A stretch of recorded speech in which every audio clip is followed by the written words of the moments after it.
My name is Della Mee Hutchins. I am 41 years old. And the night my cousin stood in my grandmother's kitchen and told everyone I was a liar, there was a camera mounted above the back porch that nobody in that family remembered was there except me. I did not say a word about it. Not that night, not at the funeral, not at the will reading 6 weeks later when my Aunt Patris slid a piece of paper across the table like she was dealing cards and said, "Sign this, Della, and we can all move on."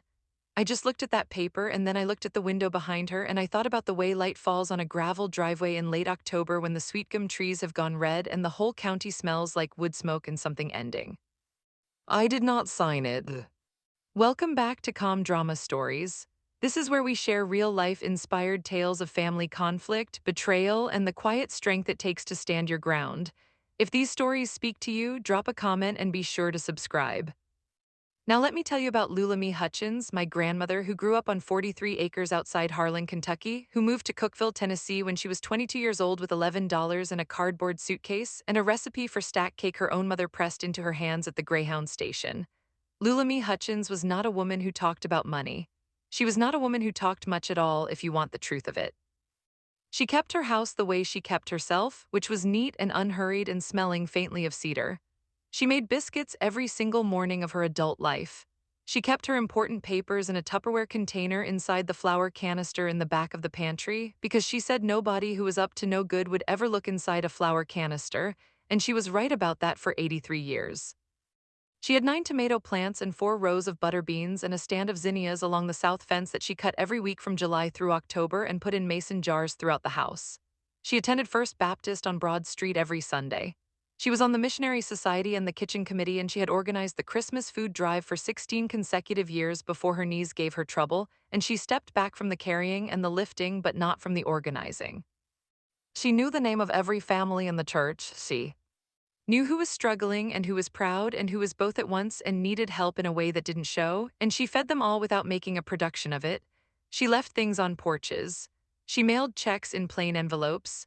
She had been doing good in the world so quietly for so long that most of the world didn't know it was happening, and she preferred it exactly that way. She was my father's mother. My father died when I was 11, a truck accident on I-40 outside of Lebanon, and after that it was my grandmother who held the shape of the family together in the way that certain women do, not loudly, not with announcements, just by being there and being steady and making biscuits on Saturday mornings and letting you sit in her kitchen and talk or not talk, whatever you needed. I grew up in Murfreesboro, 40 minutes west of Cookeville, and I drove out to see her as often as I could. When I was in high school, I spent summers with her. I learned to put up tomatoes and make preserves and how to tell when the butter beans were ready by the feel of the pod in your hand. I learned to pay attention to small things because small things were what my grandmother paid attention to. The particular way a person held their shoulders when they were unhappy but not saying so, the specific silence that meant something was wrong in a house, the way the garden could tell you what the season was doing if you watched it close enough. I went to Middle Tennessee State, then got my adjuster's certification, and by the time I was 30, I was working claims at Midland National in Nashville, which is the kind of work that sounds dull from the outside but which requires a certain kind of mind. A mind that can read the fine print in documents that other people haven't bothered to read. A mind that can notice the one number that doesn't add up, the one statement that contradicts an earlier statement. The small shift in a story that means the story has a seam in it. I was good at it. I had been good at that kind of noticing since I was a child sitting at my grandmother's kitchen table learning to watch the room. I was the one she called when the furnace went out in January of 2019, not my Uncle Daryl who lived 12 minutes away in a split level on Plum Creek Road, not my cousin Brenda who had a key to the front door and used it freely. She called me. It was a Tuesday night, 9:30, and I was already in my pajamas. And she said, "Della, honey, the heat has gone," and I said, "I'm coming," and I put my coat on over my pajamas and drove 2.5 hours in sleet. I got there around midnight. The house was 43 degrees. I found the problem in the utility room, which was a cracked igniter on the furnace, and I went to the 24-hour Walmart on Jefferson Avenue and bought a replacement part and watched 2 YouTube videos in the parking lot and came back and fixed it. I am not a furnace repair person, but I am someone who can follow instructions and not panic, which is most of what furnace repair requires. By 2 in the morning, the house was warm. Grandma Lula had stayed up. She was in the kitchen with her housecoat on and her hair braided back, and she had made hot cocoa, and she said, "Sit down, Della Mee." And I sat down and we drank cocoa at 2 in the morning while the heat came back on and the house expanded and settled around us with those small sounds old houses make when they warm up. In the morning, she made biscuits and we ate them at the kitchen table with butter and sourwood honey from the jar Mabel Phipps from church brought her every year from her son's hives up in Overton County. And after breakfast, when the morning light was coming through the window over the sink at that low January angle that makes everything look specific and important, she told me about the camera. She told me the way she told me most things, plain and in order, without preamble. She said her neighbor Warren Blevins had put it in for her the spring before because someone had been coming around at night. She said it had happened 3 times that she noticed, and she was not a nervous woman and she did not call the police because she was not sure enough and did not want to make a fuss. But she had mentioned it to Warren because Warren had spent 30 years with the county sheriff's office and understood these things, and Warren had said, "Miss Lula, let me put a camera up." And she had said, "All right." Warren Blevins was 80 years old and lived alone in the house next door, the house where he and his wife Nancy had raised 4 children, Nancy having passed from pancreatic cancer in 2017. He was a thin man with hands that moved slowly and carefully, the way a person's hands move when they have learned over a long life that most things are more delicate than they appear. He had mounted the camera under the porch eave, where the morning glory vines grew thick over the lattice, which meant you would not see it unless you were looking for it and knew where to look. He had run the cable through the soffit and into the kitchen wall and down behind the pantry shelving, and the footage fed to a small DVR unit that sat on the lowest shelf behind the canister set, behind the flour and the sugar and the coffee, where it had sat since April of 2018, recording 30 days at a time on a loop, overwriting itself, patient and indifferent, collecting light. She showed me where it was. She showed me how to pull up the footage on the small screen, how to rewind it, how to navigate the timestamps. She showed me how to tell when the loop had reset. She said the recording was continuous and there was no motion trigger, it just ran all the time, day and night. Then she said, "This is for you to know, Della, not your uncle and not Brenda and not Patris, you." I said, "Why me?" She put her biscuit down. She looked at the window for a long moment.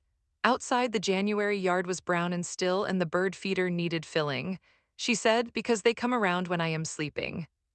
I sat with that. I did not ask who they was because I knew and she knew I knew, and she had said what she needed to say without having to name it directly, which was her way.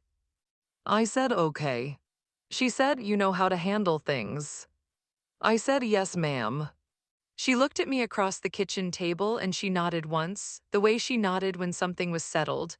Then she picked up her biscuit and looked out the window and said, "That bird feeder needs filling," and we did not talk about the camera again that morning.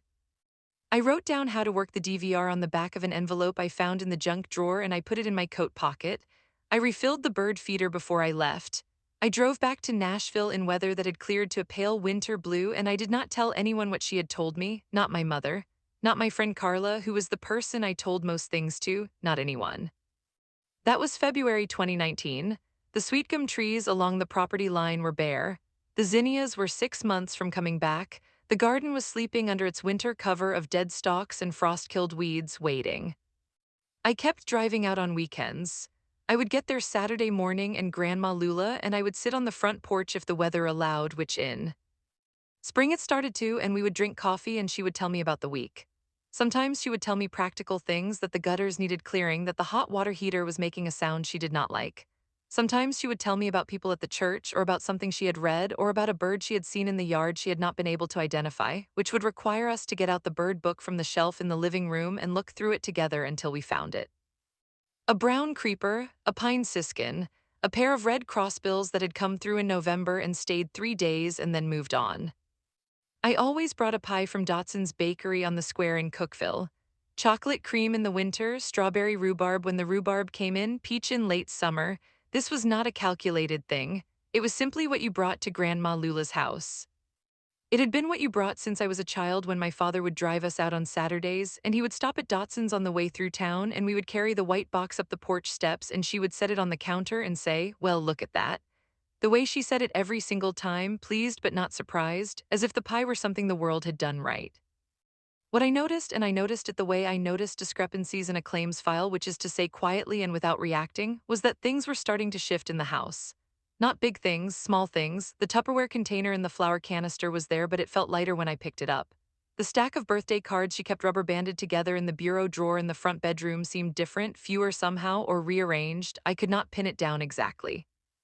The deed to the property that had always lived in the filing cabinet in the back bedroom was still there, but the manila folder it lived in was facing the wrong direction, tab out instead of tab in, and my grandmother had kept her files the same way for 60 years, and a woman like her does not change her filing system in her 80s. I photographed the filing cabinet, I photographed the pantry shelves, I photographed the bureau drawer. I wrote the dates on the back of each photo with a Sharpie, the day I took it and the last time I had seen things in their correct position, and I put the photos in a folder in the locked compartment of my car. I did not say anything to Grandma Lula about what I was noticing. She had told me what she needed to tell me, and she trusted me to handle the rest. The rest was mine to handle. The summer of 2019 was when Daryl started coming out twice a week. Daryl Hutchins was my grandmother's son, 2 years younger than my father would have been, which made him 63 that summer. He was a solid man, not tall but broad through the shoulders, with a full gray beard he had worn since 1991 and a manner that was measured and careful in a way that I think he mistook for wisdom. He had worked 28 years at the Tennessee Department of Transportation and retired at 61, and since retirement had done a modest amount of nothing, some fishing, some watching television, some sitting on the deck of his split level with a glass of sweet tea doing what he called thinking. He had not been an attentive son. His whole life he had shown up for the good parts and disappeared for the hard parts. The holidays, yes, and the Sunday dinners, yes, and the moments when something was being distributed. But the furnace in January and the gutters in October and the Saturday morning when Grandma Lula fell in the garden and lay there for 20 minutes before she got herself up and inside, nobody called for any of that. She handled it herself, or she called Warren Blevins next door, or she called me. That was the shape of things, and Daryl had been comfortable in that shape for 30 years. But that summer, he started coming out Sundays and Thursdays. He told me this himself in June at a family cookout at his house, casual-like, standing by the grill with tongs in his hand. He said, "I've been making more time for Mama, getting out there twice a week." He said it with a small nod, the way you say something you think will be taken as virtue. I said, "That's good, Daryl." He looked at me over the grill. He said, "She seems real comfortable out there. You know, the house is a lot for her." I said, "She seems fine to me." He turned the chicken. He said, "Well, you're not out there as often, I guess." I let that sit where he put it. His wife Patris was in the kitchen with their daughter Brenda making the potato salad. Patris had worn her hair the same way since 1997, which was cut short and set in a way that required product and time, and she had always treated my grandmother's house like a project she was in the early stages of planning. She moved things when she came. She put the sugar canister on the wrong side and rearranged the shelf above the stove, and once I had arrived to find the bird book had been moved from the living room shelf to the top of the refrigerator, where it was too high for Grandma Lula to reach comfortably, and I had moved it back without saying anything about it. Patris had a way of looking at a room and seeing not what was there but what could be improved, and I think she had extended this way of seeing to my grandmother herself, who was also, in Patris's view, a project that had not been managed as efficiently as it might have been. Brenda was 2 years older than me and had grown up with access to everything she needed and the certainty that she deserved more than that. She had married a man named Todd Tate who sold commercial insurance out of a storefront on the east side of Cookville, and they had done all right for themselves. Not wealthy, but comfortable, and they had 2 kids and a 4-bedroom house and a boat they used twice a year on Center Hill Lake, and they had the particular quality of people who have done better than they expected and are not sure they can hold on to it. Which made Brenda watchful in a way that expressed itself as a constant low-level interest in what other people had and whether she had her fair share. I watched all of this that summer from a careful distance. I came out on weekends when I could. I brought pies. I sat on the porch with Grandma Lula and I listened and I noticed, and I did not say what I noticed to anyone. In August, I came out and found Patris in the kitchen going through the cabinet under the sink. She stood up when I came in and said, "Oh, Della, I was just looking for the extra Brillo pads." She was holding nothing. The cabinet under the sink was where Grandma Lula kept her cleaning supplies and a box of old plastic bags and nothing you would describe as Brillo pads. I said, "I think she keeps those under the bathroom sink." Patris said, "Oh, you're probably right," and moved toward the hallway in a way that was meant to look unhurried. I put the pie on the counter and went to find Grandma Lula's. She was in the garden, which is where she went when she needed to be somewhere private without going anywhere. She was deadheading the zinnias, pinching off the spent blossoms with her fingers the way she always did, dropping them in the bucket she carried along the row. I stood at the garden gate and watched her for a minute. Her hands moved quickly and without looking, the way hands move when they have done a thing 1,000 times. She looked up when she heard me open the gate and she said, "There's Della me." I said, "Hi, Grandma." She looked at the bucket and then at the row she had left to do. She said, "Your aunt is in the house." I said, "I know, I saw her." She said, "She comes when I'm out here sometimes." I said, "I know." She looked at me for a moment, then she went back to the zinnias. She said, "There's pie on the counter." I said, "Yes, ma'am." I stayed that night.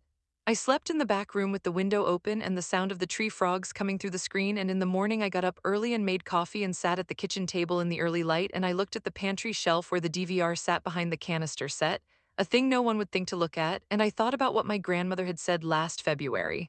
Because they come around when I am sleeping. The October Harvest Festival was the last one she went to. I drove out for it. We walked the square together in the afternoon light, which in mid-October in Cookeville falls at a particular angle through the old trees on the courthouse lawn and makes everything amber and slow-feeling, and she had her funnel cake and watched the high school band and talked to every person who stopped to speak with her, which was quite a few. She knew them all by name. She asked about their children and their gardens and their health in the specific way of a person who had actually paid attention the last time they spoke and remembered what they heard. Daryl was there with Patris.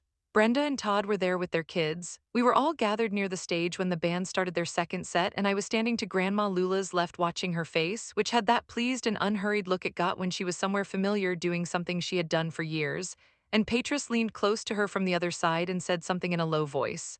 I did not hear what it was. I saw Grandma Lula's face go still for just a moment, the way water goes still before something moves through it.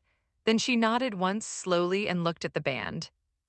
I noted the time on my phone, 3:14 p.m., October 12, 2019. Patris said something to Grandma Lula that stopped her expression. I did not ask what it was. I did not ask Grandma Lula about it afterward. On the drive back to her house, I asked her what she thought of the band, and she said they were better this year than last, which was all she said about the afternoon. November was when the stroke happened. Not catastrophic, the doctors at Cookeville Regional Medical Center said, but real. She was in the hospital for 3 days and then home with instructions to rest and a blood pressure prescription and a recommendation that she not be alone, which is how Daryl arrived at the idea of what came next. He said it carefully, the way he said everything, shaping the real meaning inside a sentence that sounded like concern. He said, "Mama, if something happened to you and the house wasn't in order, it would be a mess for all of us to sort through." He said this at her kitchen table in December, with Patris sitting beside him and a cup of coffee she had poured herself from the pot on the counter, and Brenda standing at the counter itself, leaning against it with her arms crossed in a loose, casual way that she probably thought looked like nothing in particular. I was there, sitting across from my grandmother with my hands around my mug. Grandma Lula said, "The house is in order." Daryl said, "I just mean we should talk to someone, a lawyer, get things clear for everyone." Grandma Lula looked at me, not at Daryl, not at Patris, at me, and she picked up her coffee mug and she looked out the window at the backyard where the garden had gone to winter brown and the bird feeder was full. She had asked me to fill it that morning, and she did not say anything for a while. Patris said, "It's not about the money, Lula, it's just about peace of mind." Grandma Lula said, "Whose peace of mind?" Patris smiled, it was a careful smile, she said, "All of ours." Brenda said from the counter, "Grandma, we just want to make sure you're taken care of." That sentence, I have turned that sentence over 100 times since then. The specific way she said it, warm and slightly tired and reasonable, the way you talk about someone who has become a situation to be managed. We just want to make sure you're taken care of, as if being taken care of were something that happened to you rather than something you did for yourself, as if being 81 years old and having all your faculties and owning your house outright were a kind of vulnerability rather than a kind of power. Grandma Lula said, "I know you do, baby." She said it to Brenda and she said it without inflection, which is how she said things when she was being precise. Not warm, not cold, exact. I drove home to Nashville that Sunday night in the dark and the cold and I called Warren Blevins. Warren picked up on the second ring. I asked him how the camera was working. He said it was working fine. I asked if the footage was still going on a loop. He said it was. He said, I check it every few weeks, it's running. I thanked him and told him I appreciated what he had done, and he said, That's all right, Della, she's a good neighbor. January of 2020. I drove out on a Tuesday, which was not my usual day. I brought a pie strawberry because the grocery in town had them when nothing else was in season and Grandma Lula liked them well enough. I stayed 3 hours. We talked about the church's fellowship hall renovation and about a book she was reading and about the young couple who had bought the Miller property down the road, who had waved at her over the fence and seemed nice. She showed me the bird identification app her hospice nurse Dorothy had put on her phone, because Dorothy was thoughtful that way. And we spent half an hour going through the photos Grandma Lula had taken of birds at the feeder and naming them, which she enjoyed more than she would have admitted. Before I left, I went into the pantry on the pretext of getting a coffee filter from the shelf where they were kept. I pulled the DVR unit out from behind the canister set. I had brought an external hard drive in my coat pocket, a small black one I had ordered online the week before, and I plugged it into my laptop, which I had left on the kitchen table, and I downloaded the last 30 days of footage. It took 11 minutes. I put the DVR back exactly as it was, behind the coffee canister on the left, behind the flour canister in the center. I pushed the canisters back to where they had been. I kissed Grandma Lula on the cheek at the door. She was wearing her housecoat because it was a Tuesday and she had not been expecting company and she had not changed, which I took as its own kind of trust, the ease of someone who did not have to perform for you. She held my hand at the door for a moment longer than usual. She said, You know where things are, Della. I said, Yes, ma'am. She said, Good girl. I drove back to Nashville with the hard drive in my coat pocket and the heater going and the winter fields bare on both sides of Route 70, and I did not watch the footage that night. I put the hard drive in my desk drawer at work in the locked drawer and I left it there. I thought about it the way I think about a claim file I have opened and not yet closed, something in progress, something that has a shape even before you fully see it. Grandma Lula went into the hospital on January 26th with a respiratory issue related to the November stroke. Daryl called me. He called me after he had already called the hospital and confirmed she was admitted and after he had told Patris and Brenda, so I was the last to know, which was fine. I drove to Cookville and sat with her in the hospital that first day, January 26th, and she was tired, but she was herself. She held my hand and she said the room was too cold, and I asked the nurse about the thermostat, and the nurse turned it up 2 degrees. She slept most of the afternoon. I sat in the chair beside the bed and read a magazine I found in the waiting room and listened to her breathe. Daryl came in the evening with Patris. He stood at the foot of the bed and looked at her the way a person looks at something they are recalculating. Patris sat in the other chair and talked about the hospital cafeteria. I drove back to Nashville at 9 that night. She came home February 1st. Dorothy, the hospice nurse, was there 3 times a week now, Mondays, Wednesdays, Fridays. She was a capable woman, Dorothy, in her mid-50s, with the particular calm of someone who has been in a lot of rooms where things were serious and has learned that calm is a form of care. She said Grandma Lula was doing all right, given everything. She said all right in the specific way of a nurse who is being accurate rather than reassuring. I kept coming on weekends. The last one I came to, the last Saturday I sat with her on the front porch, was February 22nd. The weather had warmed a little, not truly warm, but the edge was off the cold, the way it gets in Tennessee in late February when spring is still a month away but the air has started to think about it. We sat with our coffee and she told me about the pair of cardinals at the feeder, the male so red he looked like something painted, and she said she had been dreaming about the garden, which she said she always did at the end of February, her mind getting ahead of the seasons. I said, What are you going to put in this year? She said, Same as always, tomatoes, beans, the zinnias. I said, You want me to come help you put them in April's. She looked at me, she said, I'd like that. I drove back to Nashville and I did not know that would be the last time I sat on her porch. She died on March 4th, 2020. Dorothy called me at 5:30 in the morning. She said, Della, she went peaceful in her sleep in her own bed, and something in my chest went very quiet for a moment, the kind of quiet that is not stillness but the absence of something that had been making a sound so long you did not notice it until it stopped. I dressed and drove to Cookville. I got there before Daryl did.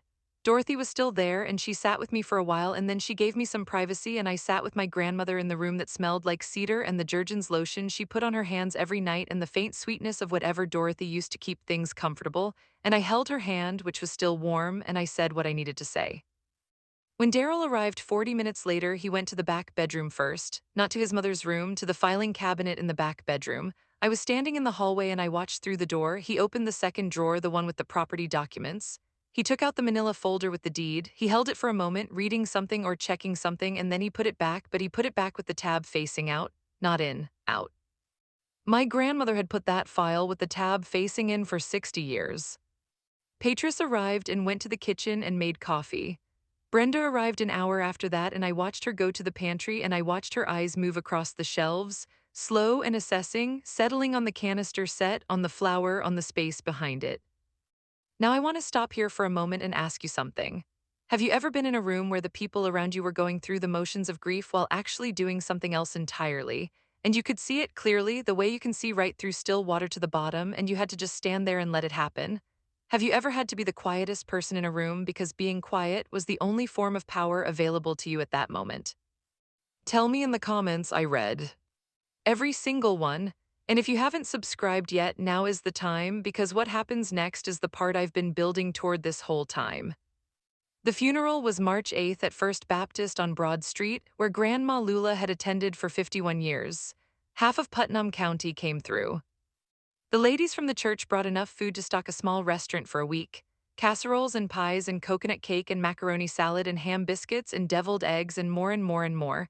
Because that is how you love people in this part of Tennessee, with food, with labor, with the hours you spend in your own kitchen making something for someone else's table. People stood in the parking lot in the cold and told stories about her. An old man who had bought canned goods from her booth at the Harvest Festival for 30 years said she had the best bread and butter pickles in the state of Tennessee, and he was going to miss them every summer for the rest of his life. A woman from the church said she had shown up at her house in February of 2011 with a casserole and a check when the woman's husband lost his job and had never mentioned it again, not once, not ever. A man I didn't recognize found me by the coffee urn in the fellowship hall during the reception. He was elderly, maybe 90, with a hearing aid in his left ear and dress shoes that had been polished carefully. He took my hand in both of his and held it for a moment and said, "Your grandmother was the real article, honey." He said it with a weight behind it that meant something specific, the kind of weight that comes from having seen a lot of people and knowing that most of them are not the real article at all. I said, "Yes, sir, she was." I did not cry at the funeral. I had cried on the drive up alone on Route 70 with the radio off and the heat going and the gray March fields going by on either side. I had cried until my eyes were swollen, and then I had sat at a gas station in Gordonsville for 15 minutes with the car off, just breathing, and by the time I got to Cookeville, I had put it somewhere that would keep and I could come back to it alone later when there was no audience for it. At the reception in the fellowship hall, Brenda found me near the dessert table. She had a small plate with a piece of pound cake on it. She was picking at it with a plastic fork. She said, "Della, we should probably talk soon about the house and everything." I said, "Sure, Brenda." She said, "I know this is hard. I know you two were close." She said close like it meant something slightly embarrassing, like being close to your grandmother was a kind of eccentricity rather than just the natural result of paying attention to a person over many years. I took a piece of the walnut cake that Loretta Adkins had brought. Loretta Adkins made the best walnut cake in Putnam County, and I was not going to pass it up on account of grief. I said, "I appreciate that." Brenda looked at me for a moment. She was waiting for something more. I did not give it to her. I took a bite of Loretta's walnut cake and looked at the room and let the moment pass. The will reading was April 9th, 2020, in the office of Gerald Frazier on Spring Street in Cookeville, third floor of a building that also housed an insurance agency and a chiropractor. Gerald Frazier had been my grandmother's attorney for 22 years, and he was in his late 60s with reading glasses on the end of his nose and the careful, unhurried manner of a man who had been in a lot of rooms where people were about to hear something they were not going to like. Daryl and Patris were there, Brenda was there without Todd, I was there. The will was dated November 14th, 2019, 8 days after the stroke. Gerald read it in its entirety, which took about 12 minutes. Daryl got the truck, the tools in the garage, and $12,000.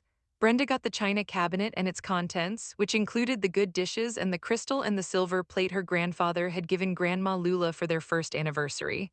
The church received $5,000 to be applied to the Fellowship Hall renovation fund.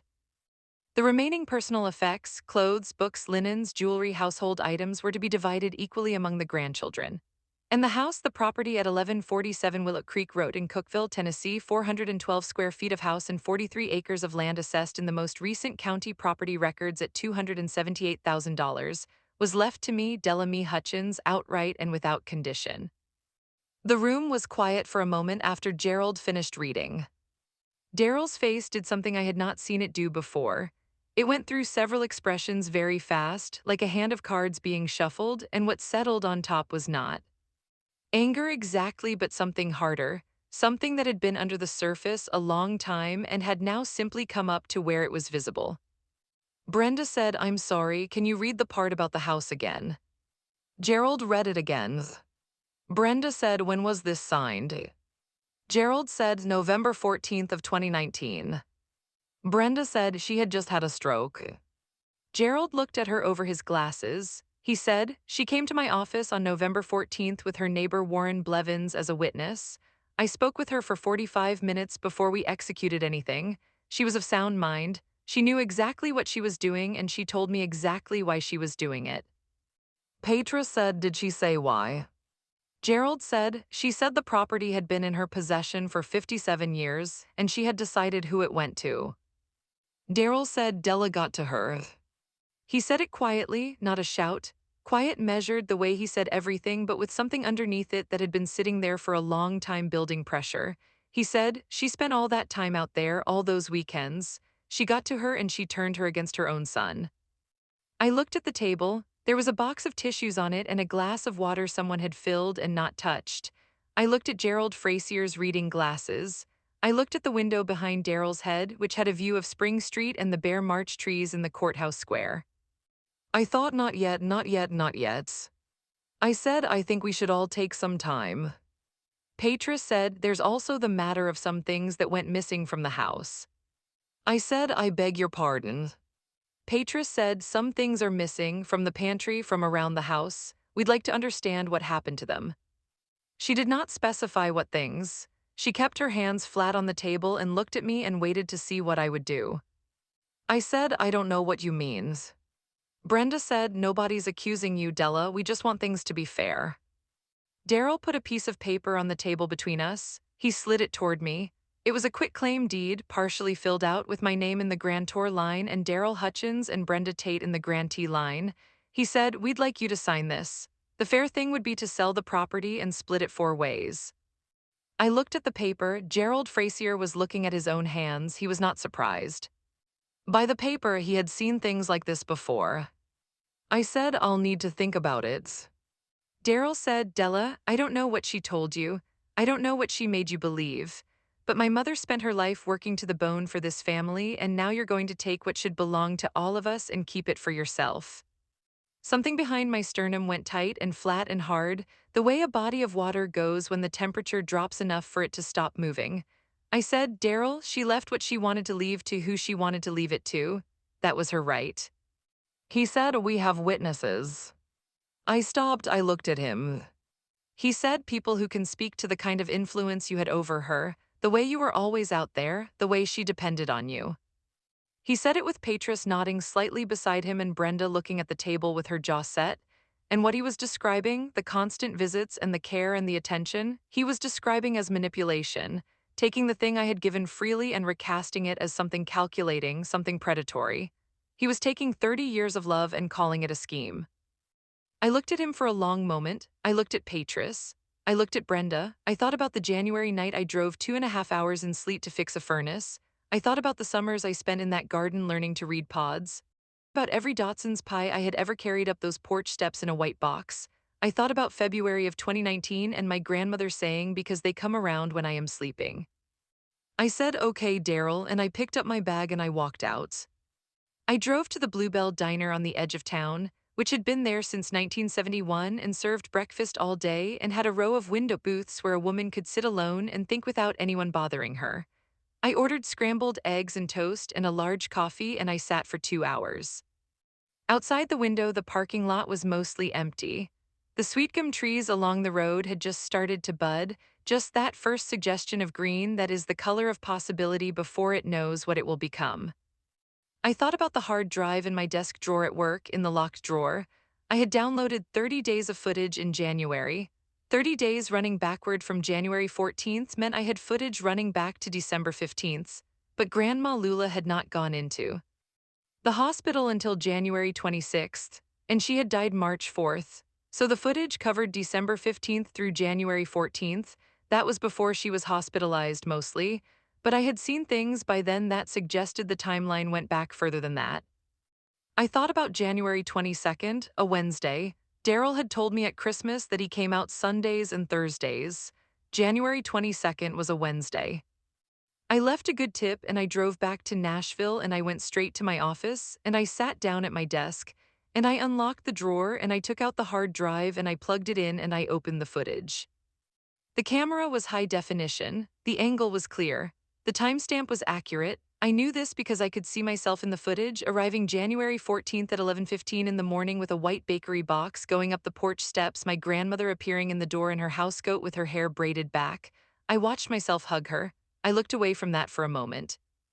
I went back to December 15th and I started watching forward. December 17th, Tuesday evening, 7:48 p.m., Daryl's truck, a green 2016 Chevy Colorado with a dent in the passenger door that I had been looking at for 4 years, turned into the driveway at 7:48 in the evening, not a Sunday, not a Thursday. He was there for 42 minutes. When he came out, he was carrying something under his arm, something flat and rectangular, manila-colored, the size and shape of a file folder. He put it in the passenger seat and backed out of the driveway. I wrote down the timestamp in my notebook. December 17, 2019, 7:48 p.m., Daryl file folder. I kept watching. December 28th, Saturday, 2 in the afternoon. Brenda's white Kia Sportage in the driveway. She was there for 31 minutes. She left with a tote bag that had not looked full going in.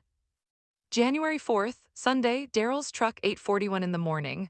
Grandma Lula was at church on Sunday mornings. She had been at church every Sunday morning for 50 years and she was still going at that point. Dorothy drove her. She had gone the previous Sunday and the Sunday before that. Daryl knew this. Daryl had grown up in that church. He knew she left at 9:15 and got back by 12:30. He was there for 57 minutes. He left with something flat under his arm again. I sat back in my chair, my hands were in my lap and I was looking at the screen and my stomach had gone heavy and settled somewhere low. I wrote everything down, every date, every timestamp, every description of what I could see being carried out. I made a list. I put the list in the folder with the photographs. Then I called Gerald Frazier. He picked up on the third ring. I told him I had something he needed to see. He was quiet for a long moment. Then he said, "What kind of something?" I said video footage from my grandmother's property, dated and timestamped, covering a period from mid-December through mid-January. He was quiet again, then he said, "Can you be here Friday morning at 9?" I said, "Yes, sir." I was there Friday morning at 9. I brought my laptop and the hard drive. I sat across from Gerald Frazier in his office on Spring Street and he put his reading glasses on and he watched the footage with his hands folded on the desk. He watched all of it. He did not say anything during the relevant portions. He did not shift in his chair. When it was done, he reached up and took his glasses off and set them on the desk carefully, the way you set something down when you want a moment before you speak. He said, "Your grandmother told me about the camera." I looked at him. He said when she came in November to update the will, she told me there was a camera on the back porch and that you were the one who knew about it. She said if anything came up, I would want to know it existed. He picked up his glasses and turned them in his hands. She didn't tell me you'd already pulled the footage. I said she told me to know where things were. He looked at me over his desk. He said she was an extraordinarily well-prepared woman. I said yes, sir, she was. Gerald sent a letter to Daryl's attorney, a man named Phil Cotter, on April 14, 2020. The letter described the existence of video evidence obtained from a security camera installed on the property at 1147 Willow Creek Road, evidence which documented the removal of personal property from the residence by Daryl Hutchins on multiple occasions and by Brenda Tate on at least one occasion, during periods when the decedent was either away from the property or asleep. The letter used the word misappropriation. It did not use the word theft. Gerald had been at this for 22 years and he knew how to say the thing without saying the thing. Phil Cotter called Gerald on April 16th. The conversation lasted 22 minutes. Gerald called me afterward and told me that the contest of the will was being withdrawn and that Daryl and Brenda wished to resolve the matter of the removed items outside of any formal proceeding. The quit-claim deed was not mentioned again. What Daryl returned in a meeting at Gerald's office on April 23rd that was brief and that neither Daryl nor I looked at each other during was the manila folder. Inside the folder was the original deed to the property, which was in order and had not been altered, and a bundle of letters my grandmother had kept rubber-banded together. They were letters my grandfather had written her from Korea in 1951 and 1952 before they were married. She had kept them for 68 years in the filing cabinet in the back bedroom. I did not ask Daryl what he had intended to do with them. Some questions do not need their answers. What Brenda returned by mail in a padded envelope with no note inside arrived at Gerald's office on April 28th. The items were documented in the agreement Brenda signed: one pair of pearl earrings acquired approximately 1974, one gold locket, family heirloom, estimated value $120, $340 in cash, which had been kept in a mason jar in the back of the linen closet and which Brenda apparently had found. The pearl earrings were the ones Grandma Lula had worn to every important occasion of her adult life. I had seen them in her ears at funerals and at Easter services and at the high school graduations of every grandchild. They were small and perfectly round, and they had belonged to her own mother before they belonged to her. I put them in the dish on the bureau in the back bedroom when I moved in. Because I moved in, by October of 2020 I had transferred to Midland National's Cookeville satellite office, which is 12 minutes from the house on Willow Creek Road, and I had packed my apartment in Nashville and moved into my grandmother's house, which was my house and which needed someone there for it. The garden needed someone, the bird feeder needed someone, the biscuits needed someone. The biscuits have been the hardest part, if I am being honest. She had a recipe, written in her handwriting in the Tupperware container in the flour canister in the back of the pantry, exactly where she always kept it, where no one who was up to no good would think to look. Recipe is 12 words long. 2 cups white lily, tablespoon lard, pinch salt, milk to bind, that is all it says. There are decades of knowledge in those 12 words that the recipe does not bother to write down because the recipe assumed you already knew them: the way your hands should feel when the dough is right, the way you fold without pressing, the temperature of the oven by how it feels when you put your hand near it. I am learning. I make them on Sunday mornings. They are not yet what hers were, but they are closer than they were in October. Daryl and I did not speak for a long time. When we did, at a family Thanksgiving that November, the first post-pandemic gathering, he passed the sweet potatoes without being asked, and I said thank you, and we were civil and nothing more than civil, and I think that is probably how it will be from here forward, which I am at peace with. There are people you can forgive and people you cannot, and some people you can sit across from and pass sweet potatoes and not feel anything strong in either direction, and Daryl is that now. Patris did not come to that Thanksgiving. Brenda sent a Christmas card in December with a poinsettia on the front and her name signed inside. I put it on the mantel. Warren Blevins came by the second week I was in the house. He came through the back gate the way he always had, quietly, without ringing any bell. He stood on the back porch and looked at the eave where the camera had been. I had taken it down carefully, the way he had put it up, and I had put it in the closet in the back bedroom because it belonged to him and I had not wanted to throw it away without asking. He said, "How are you settling in?" I said, "All right, getting my bearings." He looked at the garden, which was still in its winter state, bare stalks and frost-killed weeds and the wire tomato cages stacked by the fence the way she always stacked them. He said she was worried about that property. I said, "I know." He said she was right to be. I said, "Yes, sir." He was quiet for a moment. Then he said, "She talked about you a lot these last few years. She said you were the one who paid attention." Something in my throat tightened. I looked at the bird feeder. It needed filling. I had filled it that morning, and a whole crowd of juncos had come through and emptied half of it already, which she would have loved to see. He said, "Nancy's making apple butter in March. I'll bring you a jar." I said I would appreciate that very much. He went back through the gate, and I stood on the porch for a while after the latch clicked shut. The air was cold and still. The sweetgum trees along the property line were bare. The sky was that color it gets out here in November and February and early March, that pale clear blue that has nothing extra in it, just blue, just sky, just the bare honest fact of the day. I thought about her showing me the DVR behind the canister set. I thought about her face across the kitchen table that February morning, looking at the window and saying, "Because they come around when I am sleeping." I thought about how specific that was, not I am afraid or I don't know what to do, because they come around when I am sleeping. She had already done the thinking, she had already made the plan. She had already decided who she trusted and what she was leaving behind and what she was leaving it all to.